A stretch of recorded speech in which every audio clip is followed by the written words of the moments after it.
निरंतर नाम जप, अन्य विचार शून्य हृदय। ये बहुत बार आपसे कहा है। उपासक यदि जल्दी लाभ लेना चाहता है तो दूसरों की बातों को सुनना बंद करे।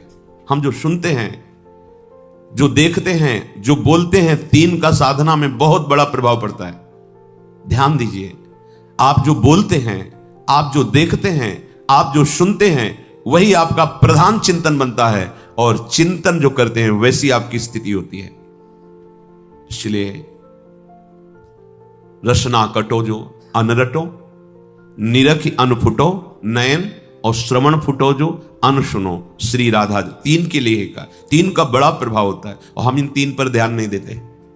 जो मन आया वो बोलते गए, धर्म का ज्ञान नहीं, शास्त्र स्वाध्याय नहीं किया। किसी भी बड़े महापुरुष पर टिप्पणी करने में हमें कोई भय नहीं लगता। वाणी से ऐसे अपराध बन जाते हैं कि आगे उठने की गुंजाइश क्या, गिरते ही चले जाओगे। दृष्टि इतनी पार्थिव हो चुकी है, केवल प्राकृतिक, केवल प्रकृति जनित ही चेष्टा हम देख पाते हैं। श्रवणेंद्रिय इतनी मलिन हो गई है कि उसे दिव्य भागवतिक शब्दों का श्रवण करने का भाव ही नहीं आ पाता है। और ये चिदानंद मार्ग है, प्रेम मार्ग है। पहले तो स्वीकार करें कि हम योग्य नहीं हैं, हमारा निर्णय ठीक नहीं है, फिर हम शास्त्र और सदगुरु की निर्णय को स्वीकार करें। हमें खूब पता है कि हमें बहुत ज्ञान है। चाहे जितना तुम्हें ज्ञान हो वो प्राकृतिक ही है। चिदानंद मार्ग का ज्ञान महापुरुषों का सेवन करने से होता है, पढ़ने से भी नहीं होता। पढ़कर दूसरे को सुना दिया, वाहवाही मिलेगी, प्रणाम नमस्कार आदि आदि, पर आपको तत्वबोध नहीं होगा।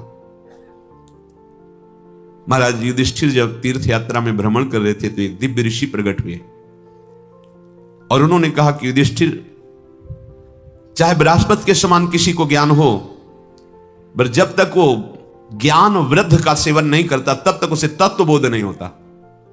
बहुत आनंद मिला इस बात को पढ़ के, और इस पर चिंतन भी हुआ, परम सत्य है। जैसे किसी संत महापुरुषों के पास कभी कोई संत गए और ये प्रश्न किया कि अभी हमारी अमुक भूमिका पे प्रवेश नहीं हुआ, तो पूछते थे किन महापुरुष की सेवा में हो, किसकी सेवा में हो? नहीं, सेवा तो नहीं होगा, नहीं होगा। ये होता ही अनुगत होकर के है। देहाती भाषा में जब गंगा किनारे भ्रमण, कितने वर्ष लंगोटी धोई किस महात्मा की? नहीं है, नहीं होगा। ये तब से नहीं होने वाला। सुन रहे हो ना, ये जो पावन चरित्र सुन रहे हो महापुरुष, ये तब से होने वाला नहीं है। जब तक किसी भगवत प्रेमी महात्मा के अनुगत होकर उनके शासन में आपने साधना नहीं की, उनकी आज्ञा के अनुसार नहीं चले, ये बोध होने वाला नहीं। मोक्ष मूलम गुरु कृपा, ये कृपा से बोध होता है। नायमात्मा प्रवचने न लभ्या न मेधया न बहुधा श्रुते न। बहुत सुनने वाले हो, बहुत बोलने वाले हो, बहुत बुद्धिमान नहीं होगा। बिना भगवत प्रेमी महात्माओं के संग का तात्पर्य होता है उनके रंग में रंगने के लिए व्याकुलता होनी, उनके अनुसार चलना। क्यों में उन्हें नितिक धर्मिन संग रंग बढ़त नित नित सरस, नित नित प्रेम अभंग। यह जो कृपा हरिवंश की बढ़िया अवसर मिला है, जीवन को ऐसी महान स्थिति में पहुंचा दो जहां से कभी भ्रष्ट नहीं होना होता। वो अमोघ स्थिति है, सब कुछ खुले नेत्रों से दिखाई देगा। इन्हीं नयनन सब सुख देखें, अपनो जन्म सुफल कर लेखें। इन्हीं नेत्रों से, ऐसे इन्हीं नेत्रों में वो नेत्र प्रकाशित हो जाते हैं, जिसे भगवत रसिक जी कहते हैं, चश्मा नित्य बिहार को दियो बिहारिन मोए। इन्हीं नेत्रों में वो नेत्र प्रकाशित हो जाते हैं, खुले हो या बंद हो, अपने प्राणाराध्य प्रभु को निरखता रहता है, उनकी एक एक चेष्टा देखता रहता है, उनकी एक एक वृत्ति मनोवृत्ति देखता रहता है, प्रभु की मनोवृत्ति, एक एक मन मन की रुचि जान नेह विधि। अपार आनंद, वो आनंद कहीं ब्रह्मा को भी पद में भी नहीं है भाई। इस मृत्यु लोक के सुखों की तो बात जाने दो। एक बार ये जन्म प्रियालाल के चरणों में देते हैं, दृढ़ निष्ठा करके। अब चाहे प्राण चले जाएं, ऐसा कष्ट मिले, चाहे सारा संसार हमें सम्मान दे, दोनों तरफ हमें दृष्टि नहीं डालनी, अपने लक्ष्य की तरफ दृष्टि डालनी। एक क्षण के लिए भी हम प्रभु को ना भूलें।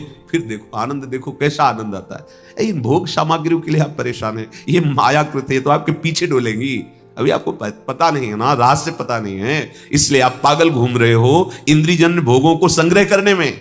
अरे ये तो तुम्हारे पीछे डोलेंगे, बाधा रूप से डोलेंगे, तुम्हें बाधा पहुंचाने के लिए। जिनकी तुम आराधना करते हो भोगों की, वो भोग तुम्हारी आराधना में बाधा पहुंचाने के लिए आएंगे। बस विश्वास मान करके राधा राधा को, न कोई बाधा तुम्हें गिरा पाएगी और न कोई विघ्न तुम्हारे मार्ग में तुम्हें रोक पाएगा। ये मन और बुद्धि ने ही हमें बांध दिया भ्रमात्मक माया में। यही हमें जलाते रहते हैं, फंसाते रहते हैं। नाना प्रकार के दुख ना होने पर भी ये दुख देते रहते हैं। मय्येव मन आधत्सो मयि बुद्धिम निवेशय, भगवान का आदेश है। अर्जुन जी के सामने खड़े हैं भगवान। अगर कहे कि आप में सामर्थ्य है, चमत्कार है, तो कर लो, हम जा रहे हैं विषयों का सेवन करने, तब हम मानेंगे। ऐसा सिद्धांत नहीं, इसे मूर्खता कहते हैं। मूर्खता अध्यात्म मार्ग में आरूढ़ नहीं होने देती। यदि आपके अंदर पिपाशा भगवत मार्ग की नहीं है, तो भगवान के समीप रहते हुए भी आप माया जनित बंधन में ही रहेंगे, समीप रहते हुए भी।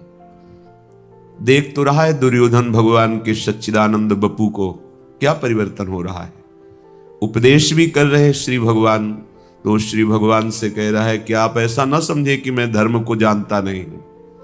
धर्म को जानता हूं, पर मेरी रुचि नहीं है, अधर्म में मेरी रुचि है। यदि आपकी वृत्ति भगवद विरोधी आचरणों में सुखपूर्वक विचरने का भाव रखती है, तो कोई आपका परिवर्तन नहीं कर सकता। कहीं भी चले जाओ आपका परिवर्तन आपसे होगा। जब आप विकल होंगे दिव्य रस प्राप्ति के लिए, तो सब संयोग काम करेगा। नहीं तो आपको संतों की कृपा से बड़ा सा बड़ा पद मिल जाए, बड़ी सी बड़ी व्यवस्था मिल जाए। ये सब कल सुना आपने सत्संग में, शास्त्रावाह अर्जुन को भगवान दत्तात्रेय की कृपा से विमान मिला, ऐश्वर्य मिला, सब नष्ट भ्रष्ट हो गया। ये मन और बुद्धि भगवान में जितना हमको प्रयास, ऊर्जा, शक्ति, बल दिया है, हमें अर्पित करना है भगवान में। ये अभ्यास से होता है। आप रात दिन जब इस बात का अभ्यास करेंगे कि आपका मन, आपकी बुद्धि प्रभु में अचल हो जाए, तो हो जाएगी, पक्का हो जाएगी। पर आप अभ्यास नहीं करते। आप सोचते हैं कि कोई ऐसा चमत्कार प्रकट कर दे, तो हम आपको कहते हैं ऐसा कोई चमत्कार नहीं है। शास्त्रों के स्वाध्याय से और संतों के संग से और उनके वचनों की कृपा प्रसाद से ऐसा अनुभव हुआ है। आपको करना होगा। संपूर्ण शास्त्रों में भगवत प्राप्त महापुरुषों की ही वाणी है और वो अपने निज जनों को सामने ही उपदेश करते हैं। पर वो कहते हैं कि यदि मुझे जानना है, मुझे पाना है, तो तुमको अपना मन समर्पित करना होगा, अपनी बुद्धि समर्पित करनी होगी। यह आपका कार्य है। आप अपने मन और बुद्धि को विषयों में लगाएं, मनमानी आचरणों में लगाएं, कुतर्क विचारों में लगाएं, फिर भगवदानंद नहीं। ये तो अत्यंत श्रद्धा और विश्वास से है। वचनों पर श्रद्धा विश्वास करके जब आगे बढ़ा जाता है, तो भगवत कृपा से हृदय में प्रकाश होता है। जैसे अभी आंख मूंदो तो अंधकार नजर आएगा, फिर आंख खोलो या मूंदो एक ही बात नजर आती है। वो नजरों में बैठ जाते हैं। वो कोई प्रवचन की वस्तु नहीं है, वो कोई पार्थिव वस्तु नहीं कि उसे प्रमाणित करके दिखाया जाए। तो अनुभव गम में भजे ही जय संता। जो आपको नाम मिला है, मंत्र मिला है, इस पावन भूमि में बैठने का सौभाग्य मिला है, यहां की बड़ी सी बड़ी पदवी मायाकृत है। आज है, कल नहीं रहेगी। पदवी और पदवी वाला दोनों नहीं रहेंगे। स्थायी, अविनाशी, नित्य सच्चिदानंद बात, प्रभु का नाम जितना आपने कमा लिया, वो लोक लोकांतर में आपको महासुख प्रदान करेगा। यह विश्वास का विषय है। इसको बाहरी किसी कागज में लिख करके प्रमाणित नहीं किया जा सकता। यह हृदय का विषय है। जब आप गुरु प्रदत्त नाम निरंतर जपते हैं, तो गुरु कृपा से निरंतर जपने की प्रियता प्राप्त होती है। अव्यावृत भजनात्, भजन करते करते ऐसी स्थिति आ जाती है जो अनिर्वचनीय है। एक दो बार प्रश्न हुआ कि भगवत प्राप्ति के बाद कैसा लगता है, मोक्ष होने के बाद कैसा लगता है, तो ये तो बहुत बड़ी बात है।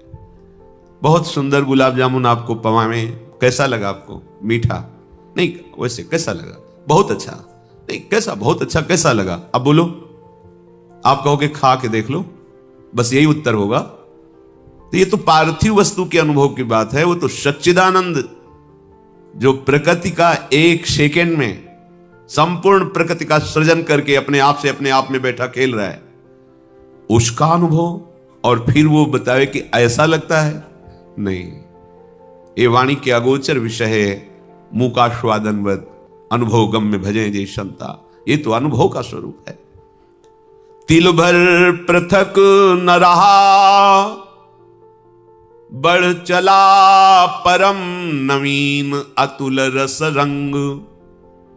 कभी बढ़ी व्याकुलता होती, फिर जब होता अमिलन भान।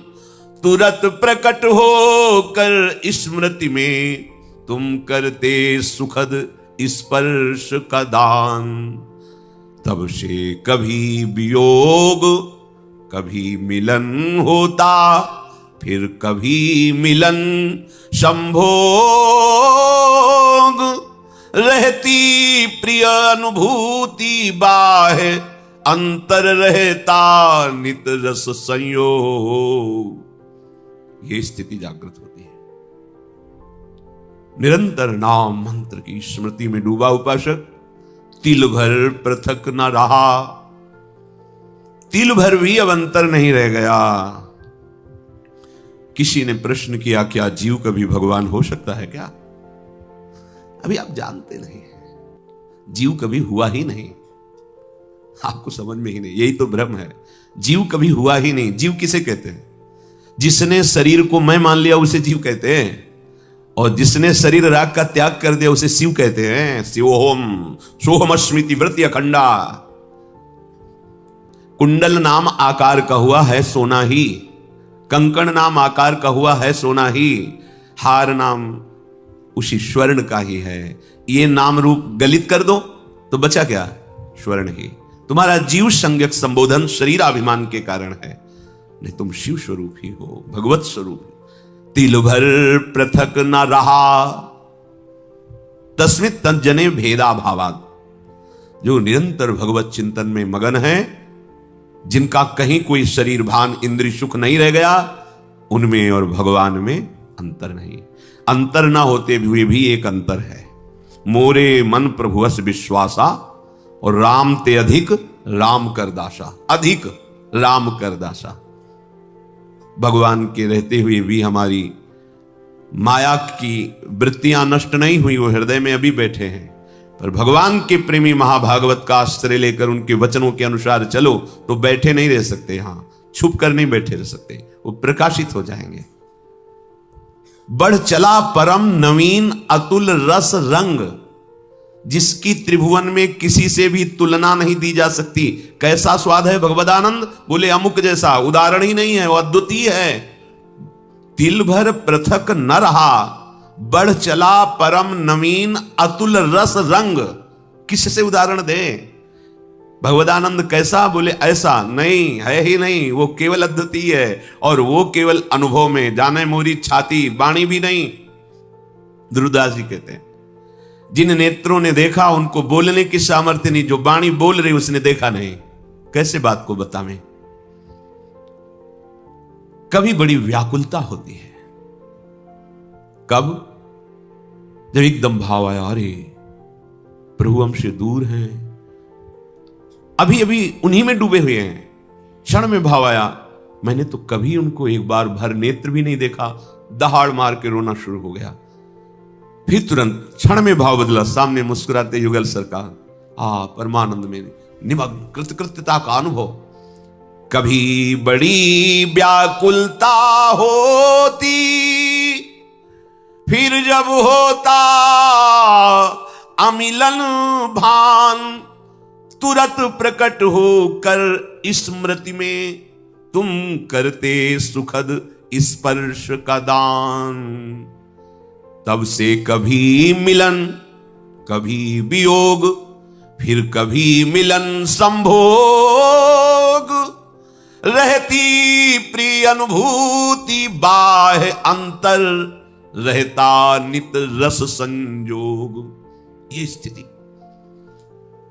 कभी स्मृति में छाए हुए है, अंदर ही अंदर बात हो रही है, आलिंगन हो रहा है, रस में डूबा हुआ है। ये मम भक्ति युक्तो भुवनम पुनात सतरत सतरत सा लोकांतार्यति। सांसारिक बुद्धि कल्पना भी नहीं कर सकती उस रस की। बस एक त्रिगुण की धरा में ही सारी बातें होती हैं। ये त्रिगुणातीत रस है, ये द्वंद्वातीत है, कालातीत है, ये चलता रहता है। कभी मिलन का अनुभव, कभी वियोग का अनुभव, कभी फिर मिलन, कभी फिर वियोग। नवम नवम रस तन मन के बिछुरे नहीं, चाह बढ़े दिन रैन कबहु संजोग न मानहि। जब कभी महापुरुषों से बात हुई तो हृदय से उनके कि आज तक भजन नहीं हो पाया, रात दिन लगे हैं, लेकिन कैसी भजन की भूख है, भजन में पूरा जीवन व्यर्थ जा रहा है, भजन नहीं, रात दिन भजन में डूबे, कोई एक शब्द भी बाहरी नहीं भजन। कैसा भूख है, प्रभु की कैसी प्यास है। तब से कभी वियोग, कभी मिलन, फिर कभी मिलन, कभी संभोग। ये प्रिय अनुभूति निरंतर नवम नवम नवम नवम। उसको फुर्सत कहां है, अपनी शुद्ध की फुर्सत कहां है? क्यों? मिले नेत्र नेत्रों में जाकर, श्रवण मिले श्रवणों में सत्य, मिली अन्य सारी इंद्री, प्रिय के इंद्री समूह में नित्य। हृदय हृदय में मिला समाये प्राण सदा, प्रीतम के प्राण एक रूप हो गए, रहा रंचकु भी नहीं भिन्नता भान। किसको कौन समर्पित, किसमें कौन हुआ कब कैसे लीन, प्रीतम है या प्यारी कौन बताए सुधि बुद्धिहीन। ये अद्भुत चरम अवस्था की स्थिति है। नेत्र तो प्यारे के नेत्रों में समा गए, नेत्र प्यारे के नेत्रों में समा गए या प्यारे नेत्रों में समा गए, कौन निर्णय करे? नेत्र प्यारे के नेत्रों में लीन हो गए या प्यारे हमारे नेत्रों में समा गए, इसका निर्णय नहीं हो सकता। किसको कौन समर्पित, किसमें कौन हुआ कब कैसे लीन, निर्णय नहीं है। प्राण भय कान में, कान भय प्राण में, ही में न जान परे कान है कि प्राण है। नेत्रेंद्री प्रीतम के नेत्रों में समा गई, प्रीतम मेरे नेत्रों में समा गए, क्या निर्णय करे? श्रवणेंद्री उनकी सत्य शब्द बोला, सत्य, ये श्रवणेंद्री श्रवणों में समा गई। अब केवल प्रीतम के हृदय की बात सुनाई देती है और कोई बात नहीं। सारी इंद्रियां अपने प्रीतम में लीन हो गई, प्रत्येक इंद्रिय प्रीतम के सानिध्य का अनुभव कर रही। हृदय हृदय में मिल गया, प्राण प्राण में समा गए, प्राण प्रिया प्रीतम हो गए। शपथ पूर्वक कहते, मेरे प्राणनाथ श्री श्यामा शपथ करो त्रंची। अब न इंद्री बची है, न मन बचा है, न बुद्धि, न चित्त, न अहंकार, एक रूप हो गए, रहा रंचक भी नहीं भिन्नता भान। अब किसको कौन समर्पित? यह है महान प्रेम समाधि। अब किसको कौन समर्पित, किसमें कौन हुआ कब लीन, इधर से या उधर से? अब इधर उधर दोनों की बात नहीं रह गई। अब एक हो गए, एक रूप हो गए, रहा रंचक भी नहीं भिन्नता भान। कैसे कोई वाणी से वर्णन करे कि भगवदानंद क्या है? ऐसे सुख में मोक्ष सुख भी हल्का हो जाता है, नगण्य हो जाता है। इसलिए ये जीवन इसी महासुख के लिए मिला है। केवल बुद्धि से शरीर व्यवहार का निश्चय, बुद्धि से इंद्रियजन्य भोगों के सुख का निश्चय, अंतःकरण से मैं की सत्ता बनाए रख करके विचरण करना, यही संसारिकता है। आप सब संसारिकता में नहीं, आप सब अध्यात्म में हैं। उठने की कोशिश करो। जहां हो ये भूमिका स्थायी नहीं है। एक ऐसी स्थिति है जहां न हर्ष है, न शोक है, न दुख है, न सुख है, न मिलन है, न अमिलन है। न मिलन है, न अमिलन है। एक रूप हो गए, रहा रंचक भी नहीं भिन्नता भान। फिर भी चाह बढ़े दिन रैन। कैसे कोई समझ सकता?